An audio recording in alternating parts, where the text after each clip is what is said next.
যুবকরা বেকার ভাতা গ্রহণ করছে তা দেখতে চাই না, কি বললো জামাতের আমির? খুবই গুরুত্বপূর্ণ কথা বলেছেন। অবশ্যই কথাগুলো মনোযোগ দিয়ে শুনে যাবেন এবং ভিডিওটা ভালো লাগলে বেশি বেশি করে শেয়ার করবেন। আগে ওনার কথাগুলো শোনেন।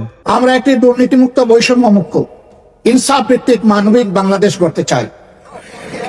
এমন একটি শিক্ষা ব্যবস্থা তোমাদের জন্য আয়োজন করতে চাই, যেই শিক্ষা ব্যবস্থা তোমাদেরকে মানুষের মতো মানুষ হতে সাহায্য করবে।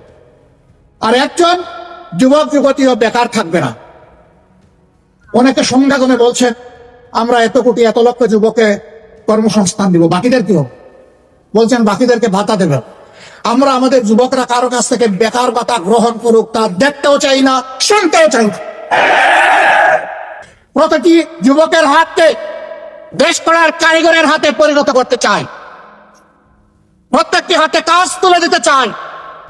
বেকার ভাতা নয়, বেকার ভাতার পরিবর্তে এরাই দেশে সকল ক্ষেত্রে বিপ্লব সাধন করবে। সেই বিপ্লবের বাণী তাদের মুখে পৌঁছে দিতে চাই, শক্তি তাদের বুকে তুলে দিতে চাই, আর তাদের হাতে কাজ তুলে দিতে চাই।